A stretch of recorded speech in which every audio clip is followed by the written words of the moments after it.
வணக்கம். அரசியல் நிலவரத்தை அலசிப்பார். ஐயா வணக்கம். வணக்கம். இப்போது ஊழல் என்பது அதிகமாக சொல்லிட்டு இருக்காங்க. அதற்கான ஆதாரங்கள் இருக்கா? அது உங்களுடைய கருத்துக்கள் என்ன? அதாவது தற்போதைக்கு ஊழல் அப்படின்னு சொல்றது இதுக்கு முன்னாடி இருந்த ஆட்சிக்காரர்கள் மேல இப்ப இருக்கிற ஆட்சி செய்பவர்கள் சொல்றது. இதுக்கு ஆதாரம் இருக்கா இல்லையா அப்படின்றது கோர்ட்டு தான் சப்மிட் பண்ணணும். ஆனா ஒரு சில ஆதாரங்கள் இருக்குன்னு சொல்லிட்டு இருக்காங்க. மிக முக்கியமாக சில ஆதாரங்கள் இல்லாமல் ஊழல் நடந்திருக்கும், ஆதாரமே இல்லாம ஊழல் செஞ்சிருக்கலாம் அப்படின்றதும் கருத்து முன்வைக்கப்படுது. ஆதாரத்தோடு சிலது மாட்டுது வச்சுக்கலாம். இப்போ உதாரணத்துக்கு அரசு உடைய மேம்பாலம் கட்டுறாங்க அப்படின்றது கட்டப்பட்டதுக்கு கொட்டேஷன் அதிகமாக கொடுத்து அது மாதிரி பண்ணியிருந்தா அதுக்கு ஆதாரம் இருக்கும். அது இவ்வளோதான் செலவாயிருக்கணும், இவ்வளோ செலவுன்றாங்க, ஆதாரத்தை ப்ரூவ் பண்ணலாம். ஆதாரமே இல்லாத சில வேலைகள் நடந்திருக்கு. இப்போ ரோடே போடாமல் பில் பாஸ் பண்ணியிருக்காங்க, இதுக்கு ஆதாரம் இருக்கு எங்ககிட்ட, ரோடே போடல அப்படின்னு சொல்லியிருக்காங்க. நான் என்ன சொல்கிறேன், இப்போ ஆதாரம் இல்லாமல் செய்யக்கூடிய ஒரு ஊழல் எப்படிலாம் பண்ண முடியும் அப்படின்னு எடுத்துக்கிட்டிங்கன்னா, கல்குவாரி இருக்கு. கல்குவாரி இவ்வளோதான் இப்போ எடுக்கணும்னு இருக்கு வச்சுக்கலாம். இந்த வரைமுறையை மேலே எடுத்தாங்கன்னா யாருக்கு தெரியும்? யார் போய் பார்க்கறது, ஆய்வு பண்ணுறது யாரு? ஆண்டு இருக்கிறவங்க தான் அதை பார்ப்பாங்க. அவங்க எப்படி வெளியே சொல்லுவாங்க? அப்போ அடுத்த ஆட்சி வரும்போது தான் சொல்ல முடியும். அடுத்த ஆட்சியில் போய் கண்டுபிடிக்கிறாங்க, இது இவ்வளோதான் எடுக்கணும், ஆனால் எக்ஸஸாக எடுத்துருந்தா அதை கண்டுபிடிச்சிடலாம். ஆதாரத்தை இவ்வளோதான், இதை விட அதிகமாக எடுத்திருக்காங்க. ஆனால் அதுலேயே ஒரு 100 லாரி லோடு ஏற்றி அமைச்சிருக்காங்க. கணக்கு 20 லாரிக்கு தான் கொடுத்தாங்க. இதுக்கு ஆதாரமே சொல்ல முடியாது. எடுத்தது கணக்கு அமைச்ச மாதிரி தான் காட்ட முடியும். 100 லாரி எடுத்து 20 லாரி கணக்கு கொடுத்து 80 லாரி எடுத்துன்னு போனாங்கன்னா ஆதாரம் இருக்காது. எப்படி இருக்கும்? கல்குவாரியை இவ்வளோதான் தோண்டி எடுக்கணும் அப்படின்றதுக்கு கணக்காட்டு, அதை விட அதிகமானோன்னா ஆதாரம் இருக்கும். இதே நீங்கள் லோடு ஏற்றி அமைச்சிங்கன்னா எப்படி ஆதாரம் இருக்கும்? ஸோ அதனால் இது சில விஷயங்கள் நிரூபிக்க முடியும், சில விஷயம் நிரூபிக்கவே முடியாது. அதனால் இது முழுக்க கோர்ட்டுக்கு போய் அவங்க கேட்குற கேள்விகளுக்கு பதில் சொல்லி அது இந்த தரப்பு நியாயத்தை எடுத்து வச்சு, இந்த தரப்பில் சாட்சிகள் எடுத்து வச்சு, ஆதாரத்தை எடுத்து வச்சு தான் முடிவு பண்ண முடியும். இப்போ தாவேக்கு ஆட்சியில் இருக்குது, அவங்க தூய சக்தின்னு சொல்கிறாங்க. இப்போ பல கட்சிகள் அங்கே சேர்றாங்க, அதெல்லாம் அவங்க மேலே வழக்கு இருக்குது. அப்போ தூய சக்தி தீய சக்தியாக மாறிடாதா? ஒரு கட்சியில் சேர்றவங்கள சேர வேணாம்னு சொல்லவே முடியாது. அது கட்சிக்கு நல்லதில்லை. இன்னொன்று என்னென்னா, சேர்ந்த அப்புறம் அவங்கெல்லாம் தூய்மையாக மாறிடுவாங்களா மாற மாட்டாங்களா நமக்கு தெரியாது. ஒருவேளை அப்படி நினச்சிருக்கலாம், நம்மக்கிட்ட அப்புறம் கொஞ்சம் தூய்மையாக இருப்பாங்கன்னு ஒருவேளை நினச்சிருக்கலாம். அப்படி இல்லைன்னா இன்னொரு கோணத்தில் பார்த்தீங்கன்னா, இப்போ எதிரில் ஒரு 100 பேர் பிரச்சனை பண்ணிட்டு இருக்காங்க. தாவேக்காக இங்கேருந்து ஒரு அங்கே எங்கெல்லாம் பரவலாக குறையா சொல்லிட்டு இருக்காங்க வச்சுங்களேன். இப்போ அந்த பேசுகிற 100 பேரில் ஒரு 40 பேர் சேர்ந்தாங்க வச்சுக்க, இந்த பேசுறது குறையும். அப்போ அது சேர்த்துக்கலாம்.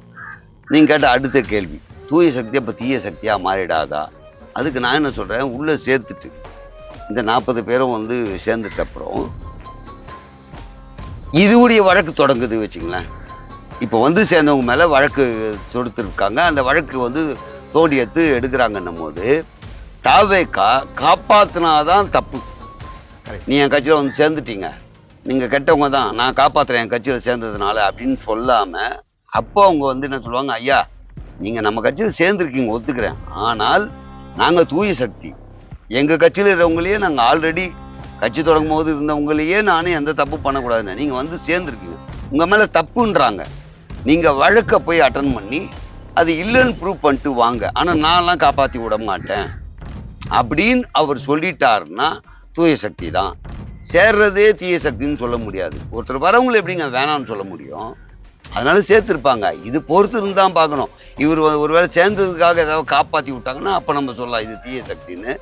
காப்பாற்றாமல் இல்லை வழக்கு வந்தால் நீங்கள் அதை போய் அட்டன் பண்ணி தான் ஆகணும், அதை நீங்கள் போய் வழக்கை பார்த்துக்குங்கன்னு சொல்லும் போது அது தூய சக்தியாக தான் இருக்கும். நிறைய துறைக்குது, அதை சார்ந்த மந்திரிங்க இருக்காங்க, அத்தனை துறைகளுமா தப்பு நடந்திருக்கும். நம்மளால அது சொல்லவே முடியாதுங்க. ஒன்றும் கேட்டால் அரசியலே இதுக்கு முன்னாடி நமக்கு சுத்தமாகவே தெரியாது. எப்படி ஊழல் பண்ண முடியும், எப்படி ஊழல் பண்ணியிருப்பாங்கன்னு கூட நமக்கு தெரியாது. எல்லா துறையிலும் இருக்கான்னு கேட்கறத விட எந்த துறையில் இருந்தாலும் அதுவே முதல்ல மக்களுக்கு தெரியாது. அப்போல்லாம் நமக்கு என்ன அரசியல்னா 5 வருஷத்துக்கு ஓட்டு போட தெரியும், இவர் தலைவர்னு தெரியும், இந்த கட்சின்னு தெரியும், இவங்க எதிர்கட்சின்னு தெரியும், இவங்க தான் நம்ம தொகுதி எம்எல்ஏன்னு தெரியும். மந்திரிகளுடைய வேலை என்னன்னு கூட தெரியாது, மந்திரிகள் எப்படி ஊழல் பண்ணுவாங்கன்னு தெரியாது, எப்படி இந்த தவறு நடந்திருக்கலாம் தெரியாது.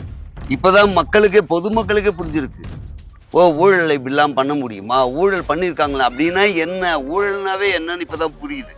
அதனால எத்தனை துறையில் நடந்ததுலாம் நம்ம சொல்ல முடியாது. ஊழல் நடக்குது, தப்பு நடக்குதுன்றதே இப்போதான் புரிஞ்சிருக்கோம். அப்போ எதில் சாத்தியம் இருக்குன்றது இப்போ ஆட்சி செய்கிறவங்க தான் எடுத்து இந்த துறையில் இந்த மாதிரி பண்ணியிருக்காங்க, இந்த துறையில் இந்த மாதிரி பண்ணியிருக்காங்கன்னு சொன்னப்பறம் தான் மக்களுக்கு புரியும். மக்களுக்கு புரிஞ்சப்பறம் தான் இதுக்கப்புறம் மக்கள்லாம் அந்த துறையில் இது தப்பு நடக்க வாய்ப்பு இருக்கு, இப்படி பண்ணியிருப்பாங்களோ அப்படின்னு பேச முடியும். அதனால இப்போத்துக்கு நம்மளால சொல்ல முடியாது, ஆட்சியாளர்கள் தான் அதை வெளியே கொண்டு வரணும். தாவேக்கா எம்எல்ஏ மந்திரி அத்தனை பேரும் புதுசு, இவங்க எப்படி ஆட்சி செஞ்சவங்க மேல குற்றம் சொல்ல முடியும்? சரியான கேள்விங்க. அவங்களுக்கு உண்மையிலே முன் அனுபவம் இல்லாமல் எப்படி குருட்டாம் போக்கா அவங்க மேலே சொல்ல முடியும்னா, இது ஆல்ரெடி மந்திரிகள் இல்லை, ஆனால் ஐஏஎஸ் ஐபிஎஸ் அந்த துறை சார்ந்த அதிகாரிலாம் அங்கே தான் இருக்கிறாங்க. அவங்கக்கிட்ட கேட்டு இதுக்கு முன்னாடி என்னென்னலாம் செஞ்சுருக்காங்க, என்ன செய்யலை, என்ன பில் பாஸ் பண்ணியிருக்காங்க, எதை கட்டினாங்க, எதை கட்டலை, எதுக்கு எவ்வளோ கால அவகாசம் கொடுத்துருக்காங்க, எதுக்கு எவ்வளோ பட்ஜெட் கொடுக்குறாங்க கேட்டால் அவங்க சொல்லிடுவாங்க. சொன்ன உடனே அதை வாங்கிக்கின்னு அதெல்லாம் நடந்திருக்கான்னு நேரில் போய் ஆய்வு பண்ணுறாங்க வச்சுங்களேன். இப்போ இங்கே ஒரு பிரிட்ஜு கட்டினதா சொன்னாங்கன்னா எனக்கு தெரியாது, அவங்க சொன்ன அப்புறம் உண்மையிலே பிரிட்ஜு கட்டிருக்கான போய் பார்க்க முடியும்ல, பார்க்கலாம். அப்போ இது ஒரு 10 கோடி ரூபாய் ஒதுக்கிறதா வச்சுங்க, உண்மையிலேயே இது 10 கோடி ரூபாய் செலவாகிருக்குமான்ட்டு ஒரு எஸ்டிமேட் கூப்பிட்டு கேட்குறோம். இல்லைங்க இது 6 கோடி தான் ஆகும், அப்போ இது 4 கோடி எக்ஸஸாக தான் பண்ணியிருக்கணும் அப்படின்னு ஒரு ஆய்வு பண்ணிட்டு 4 கோடி உண்மையிலேயே எக்ஸஸ் தானா, ஒருவேளை இவங்க அதை விட கொஞ்சம் குவாலிட்டியாக போட்டிருந்தா ஆகுமானா, இதெல்லாம் அனலைஸ் பண்ணி என்னதான் குவாலிட்டியாக போட்டாலும் 8 கோடி தான் சார் ஆகணும்னு ஒருத்தர் தராங்க, ஒரு கொட்டேஷன் வாங்குறாங்க. இந்த சைஸ் பிரிட்ஜு இவ்வளோ தரத்தில் இவ்வளோ ரூபாயில் போட முடியும் அப்படின்னு சொல்கிறாங்க. அப்படின்னா அவங்க மேலே குற்றம் சாட்ட முடியும் ஒன்று. இன்னொன்று, ஆய்வு பணி மேற்கொள்கிறாங்கன்னா சும்மா மட்டும் இல்லை. இப்போ உதாரணத்துக்கு அந்த பில்டிங் உடைய ஒரு பக்கத்தை நோண்டி எடுத்து ஆய்வு பண்ணால் இது எவ்வளோ ஸ்ட்ராங்கு, என்னென்ன கலப்படம் பண்ணியிருக்காங்க, அதாவது சரியான அளவு கலப்படம் இருக்கா இல்லையான்னு கூட ஆய்வில் சொல்லிட முடியும். அதனால் இவங்க புதுசு, அதனால இவங்களுக்கு தெரியாதுன்னா கூட தெரிஞ்சு வச்சு ஆய்வு செஞ்சு நேரில் போய் பார்த்துட்டு இவங்களால குற்றம் சொல்ல முடியும், எடுத்து வைக்க முடியும். அதுதான் இப்போ நடந்துகிட்டு இருக்கு. இப்போ ஆட்சி இருக்கிற அரசு முக்கியமாக ஒழிக்க வேண்டியது என்ன, கொண்டு வர வேண்டியது என்ன? உண்மையிலேயே மக்களுக்கான கேள்வி இது. மற்றெல்லாம் அது அரசியல் ரீதியா இல்லை ஒரு சார்ந்தவங்க கேட்ட கேள்வியாக இருக்கலாம், இதுக்கு முன்னாடி கேட்டதெல்லாம்.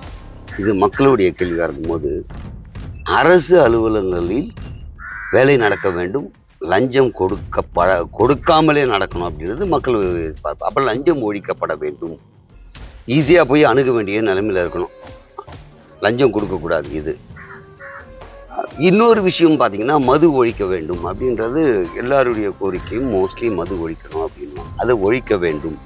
அதை எடுத்தங்க கௌத்தனெல்லாம் பண்ண முடியாது. ஏன்னா ரொம்ப வருஷமாக இருந்த ஒரு விஷயத்த ஒழிச்சா என்னென்ன நடக்கும் அப்படின்னா, ஒன்று பணம் ஈட்டுதல் குறைஞ்சிரும், அரசு கஜானாக்கு வர பணம் குறைஞ்சிரும், அதை பார்க்கணும். வேலை வாய்ப்பு இழக்கப்படும், அதை பார்க்கணும். அதை குடிக்கிறாங்க இல்லையா அந்த மது பிரியர்கள், அவங்க நிலைமை என்ன ஆகும் அதையும் நம்ம பார்க்கணும். அது உடம்பு கெடுதியாக இருந்தால் கூட அவங்களையும் நம்ம சடனாக நிறுத்தி விட்டு அவங்க தப்பான வழிக்கு போய் கலாச்சாரம் அது இதுன்னு போய் சுத்தாமல் இருக்கணும்னா, அப்போ மது ஒழிக்கிறதுக்கு படிப்படியாக என்ன பண்ணணும், எது பண்ணணும் ஆல்ரெடி பண்ணியிருக்காங்க.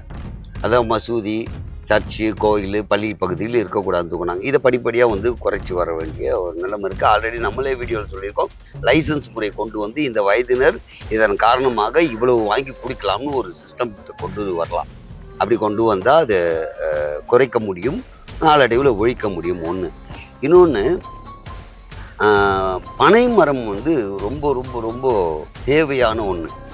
அது நீர் தேக்கி வைக்கிறதா இருக்கட்டும், அல்லது அதோடைய பயன்பாடும் அதிக அளவில் இருக்குது.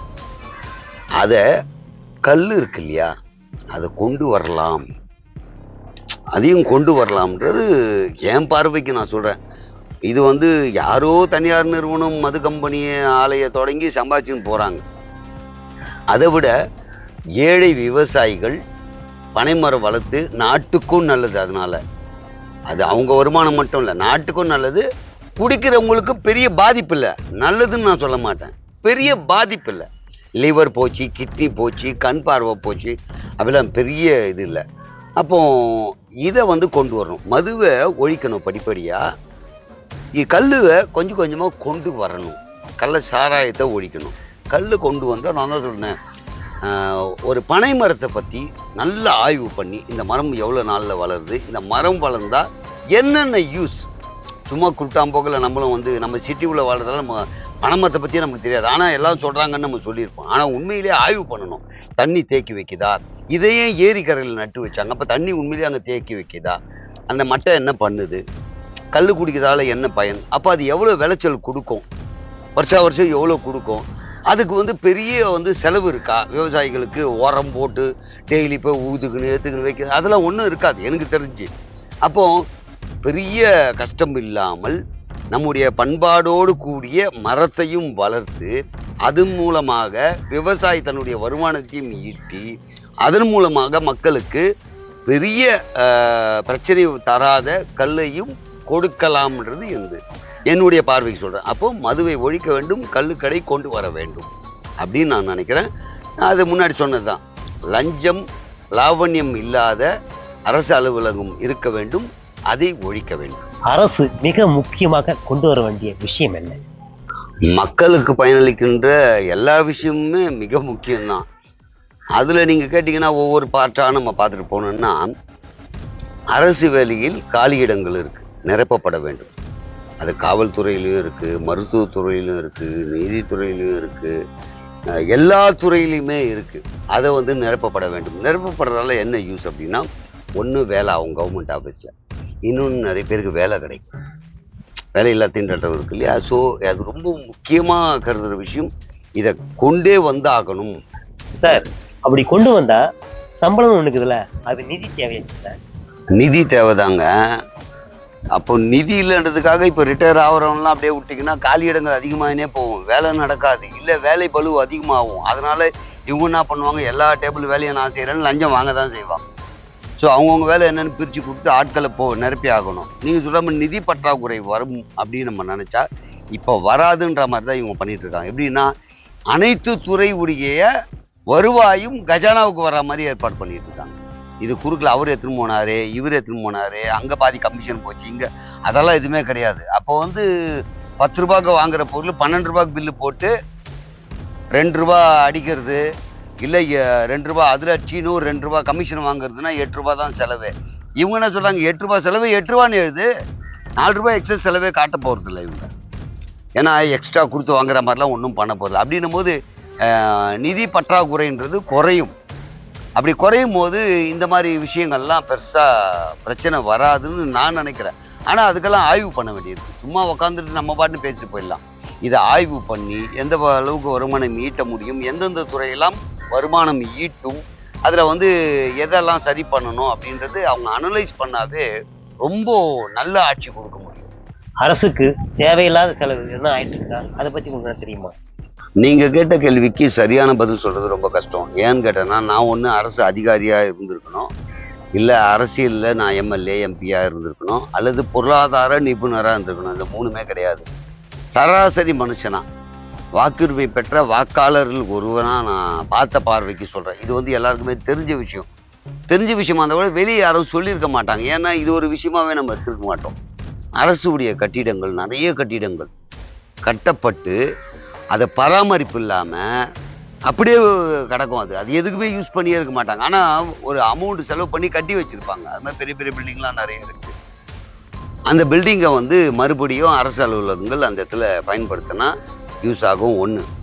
இன்னொன்று, அரசு அலுவலகங்கள் தனியார்கிட்ட வாடகை கொடுத்து இடத்துல இருக்குது. இப்போ அது மாதிரி இல்லாமல் தனியார்கிட்ட நம்ம ஏன் இருக்கணும்? அரசுடைய இடங்கள் எவ்வளோ இருக்குது, அங்கே கட்டப்பட்டு வாடகையை தவிர்க்க முடியும், அந்த இடத்துல இருக்க முடியும். அப்படி வந்து பணம் விரயம் ஆகிட்டு இருந்தால் அதை கண்ட்ரோல் பண்ண முடியும். அது வந்து ஆணித்தரமாக என்னால் அடித்து சொல்ல முடியாது. ஏன்னா நான் சில பில்டிங்கு எதனா போகிறேன்னா வச்சுக்கோங்களேன், ஒரு ரிஜிஸ்ட்ரேஷன் ஆஃபீஸ்க்கு ஒன்று போகும்போது பார்த்தா என்ன இது உள்ளியா இருக்குன்னு நினைக்கும் போது கேட்டால் அது ஒரு தனியாருதுன்றாங்க. கவர்மெண்ட் ஆஃபீஸ் நடக்குது, ஆனால் பில்டிங் அவங்களுக்கு சொந்தம் இல்லை. மாப்பிள்ளை இவர் தான், அவர் போட்டுருக்கிற சட்டை எந்து அது மாதிரி அப்படி ஒன்று சொல்கிறாங்க. ஸோ இதெல்லாம் தவிர்த்தா கூட கொஞ்சம் நிறைய காசு மிச்சம் பண்ண முடியும்ன்றது என் பார்வைக்கு சொல்கிறேன். மாணவர்களும் இளைஞர்களும் போதைக்கு அடிமையாக இருக்காங்க, அதை கண்ட்ரோல் பண்ண முடியுமா? இந்த கேள்வியால் தான் பல சர்ச்சைகள் வருது. ஏன்னா இவங்களை கேட்டால் வந்து இது இப்போ தொடங்குனது இல்லை, ஏற்கனவே இந்த ஆட்சியாளர்கள் தான் தப்பு அப்படின்ட்டாங்க. ஸோ அவங்க என்ன சொல்கிறாங்க, எங்கள் மேலேயே குறை சொல்லியிருந்தா இதுக்கு தீர்வு என்னவோ பண்ணுங்கன்றாங்க. எனக்கு தெரிஞ்ச வரைக்கும் தீர்வு அப்படின்னா இந்த போதைப் பொருள் பயன்படுத்துகின்ற மாணவர்கள் பிடிபட்டால் அல்லது இளைஞர்கள் பிடிபட்டால் அவன் எங்கே வாங்கினான்றத அவனை பிடிச்சி விசாரித்து அதை ரைடு விட்டாவே விற்கிறவன் கம்மியாயிடுவான். அப்படி கம்மியாயிட்டாவே இந்த போதையை ஒழிக்க முடியும். எங்கே விற்கிறாங்க இப்போ தெரியாது, அவன் பிடிச்சி ஊந்து கிடக்கிறான், இவன் ஊந்தவன் இவன் எங்கே தான் அப்படி போகாமல் இவனை பிடிச்சின்னு போய் நீ எங்கண்ணே நான் வாங்கினேன், உனக்கு எவன் கொடுத்தான் அப்படின்னு இவங்கக்கிட்ட நம்ம விசாரித்து, விசாரணைன்னா சாதாரணமாக இல்லை, அதுக்கு எப்படி விசாரணுமோ அப்படி விசாரிக்கணும். சும்மா வந்து கண்ணா ராஜான்னா சொல்ல மாட்டாங்க, அதுக்காக அடிக்கலாம் சொல்லலை. அது எப்படி சொல்ல வைக்கணுமோ சொல்ல வச்சு அதை ரைடு விட்டா விற்றவன் கண்டிப்பாக அந்த இடத்துல தான் விற்றுன்னு இருப்பான். அவன் ஓடி போயிட்டு இருப்பான், ஃபர்தராக அங்கே வந்து விற்க மாட்டான். ஏன்னா இந்த இடம் கண்டுபிடிச்சிட்டாங்க. அடுத்தடுத்து எவ்வளோ இடத்துக்கு அவன் மாற்றுவான். அவன் மாறி போன உடனே இப்போ நான் ஒரு கடை வச்சுருக்கேன் வச்சுக்கோங்க, இந்த கடையில் இது சேல்ஸ் பண்ணுறேன்னு உடனே அந்த கடைக்கு வருவாங்க வாடிக்கையாளர். நான் மாறி போயிட்டேன்னா புது வாடிக்கையாளர் பிடிக்கிறதே கஷ்டம். பப்ளிக்காக கடை திறந்து வச்சு வியாபாரம் பண்ணுற நானே வாடிக்கையாளர் பிடிக்கிறது கஷ்டம். இவன் இன்னொரு இடம் மாற்றி எப்படி திருப்பி ஆளுங்களை பிடிக்க முடியும்? ஸோ அந்த வகையில் வேணால் இதை கண்ட்ரோல் பண்ணி நாளடைவில் வந்து ஒழிக்க முடியும்னு நான் நினைக்கிறேன். முதலமைச்சர் பத்திரிக்கையாளர் சந்திக்கவே இல்லைன்றாங்க, அதை பற்றி என்ன நினைக்கிறீங்க? இது வந்து ஒரு சாரார் சொல்கிறது அவர் சந்திக்கணும், கேட்குற கேள்விக்கு பதில் சொல்லணும். ஜனநாயகத்தில் வந்து பத்திரிகை ஒரு மிகப்பெரிய இடத்தை வகிக்குதுன்றாங்க, எல்லாம் கரெக்டு. ஆனால் சட்ட ரீதியாக பார்த்தீங்கன்னா ஒரு முதலமைச்சர் பத்திரிகையாளர் சந்தித்து தான் ஆகணும்னு இருக்கா? அப்படி தவறுனாருன்னா நம்ம கேட்கலாம், ஏங்க பத்திரிகையாளர் முதலமைச்சர் சந்தித்து தாங்க ஆகணும், அப்படி ஒரு சட்டம் நீங்கள் மீறீங்களேன்னு கேட்கலாம். அப்படி ஒரு சட்டம் இருக்கிறதா நமக்கு தெரியல. சட்டம் இருக்கா இல்லையான்னு தெரியாதனால அவருக்கு வந்து பேட்டி கொடுக்காத நம்ம எதுவும் கேட்க முடியாது. இன்னொன்று நான் என்ன கேட்குறேன், பேசி தான் அவர் புரிய வைக்கணுமா அப்படின்ற ஒரு கேள்வி இருக்குது. ஏன்னா தேர்தல் நேரத்தில் நாங்கள் இதை செய்தோம் அதை செய்தோம் இதை செய்தோம் அப்போ பேசுகிறாங்கல்ல, அப்போ எடுத்து சொல்கிறாங்கல்ல, அப்போ சொன்னால் போதும். இப்போ செயலில் காமி, பேசினுக்காது, எதையும் முடிச்சிரு. என்னென்ன வேணுமோ மக்களுக்கு தேவையா நலத்திட்டங்கள் அது எல்லாத்தையும் பண்ணு. நான் அதை பண்ண போகிறேன், இதை பண்ண போகிறேன், அதை செஞ்சு காட்டுறேன், இதை செஞ்சு காட்டுறேன், அவன் அதை பண்ணுறேன்னு சொல்லி ஏமாத்துறேன். இந்த பேட்டி கொடுக்கறத விட்டுட்டு ஆக்கப்பூர்வமாக செஞ்சுட்டு நீங்கள் சொல்லி காமிப்பீங்க, பேசாமலாம் இருக்க மாட்டீங்க. தேர்தல் வந்தால் பேசி தான் ஆகணும். பத்திரிகையை எல்லாரையுமே நீங்கள் சந்திச்சாகணும். அப்போ நீங்கள் இந்த 5 ஆண்டு காலங்களில் நாங்கள் செய்தது இதெல்லாம், அப்போ நீங்கள் குறுக்க கேட்கலாம், இது சொன்னீங்களே அது சொன்னீங்களே, அப்போ கேட்கலுங்க. அப்போ மக்களுக்கே புரியும் இவர் பொய் சொல்கிறார் இல்லை கரெக்டாக தான் சொல்கிறார். அப்போ நீங்களும் கேள்வி கேட்கல ஒரு நியாயம் இருக்கும். 5 வருஷம் இதை செஞ்சார், இல்லை செய்யாமே விட்டுட்டார், இதை செய்யாமல் விட்டுட்டீங்களேன்னு நீங்கள் கேட்கலாம். செஞ்சது இதை செஞ்சுருக்கீங்க அப்படின்னு நீங்கள் சொல்கிறீங்களே, அப்படி குறுக்கு கேள்வியும் கேட்கலாம். இப்போ ஒருத்தர் பேட்டி கொடுக்கணுன்றதுக்காகவே நாங்கள் அதை செய்து முடிப்போம் இதை பேட்டி கொடுத்துட்டு திருப்பி அவர் செய்யாதப்போ அதை ஒரு 2 வருஷம் கழிச்சு இல்லை 1 வருஷம் கழிச்சு திருப்பி பத்திரிகையாளர்லாம் போய் நீட்டும் போது அந்த கேள்வி உங்களுக்கு மறந்துடும். ஏன்னா அப்போ வேற பிரச்சனை நடந்துன்னுக்கும், அதை பற்றி கேட்பீங்க. இப்போ அதை பற்றிலாம் ஒரு பதில் ஒன்று கொடுத்துட்டு போயிருப்பார், நான் இதை பண்ண போகிறேன் அதை பண்ண போகிறேன்லாம் சொல்லிட்டு போயிருப்பார். திருப்பி உடனே சந்திக்க மாட்டீங்க, திருப்பி ஆகும் போது வேற ஒரு பிரச்சனை போயிட்டு இருக்கும், இதை விட்டுருவீங்க. அப்போ கேள்வி கேட்பீங்க, அதே மாதிரி அதுக்கு இவர் பதில் சொல்கிறாரோ இல்லையா அந்த டைமுக்கு இவரும் ஒரு பதில் சொல்லிட்டு போயிடுவார். அடுத்த கேள்வி திருப்பி கேட்க மாட்டீங்க, இது ஒரு சிக்கல் இருக்குது. இன்னொன்று என்னன்னா, நீங்கள் கேட்குற கேள்வி ஒரு வேளை கேட்கணும்னா எதை சார்ந்த கேள்வியாக இருக்கணும், என்ன கேள்வி இருக்கணும் அப்படின்னு ஒரு வரமுறை இருக்குது.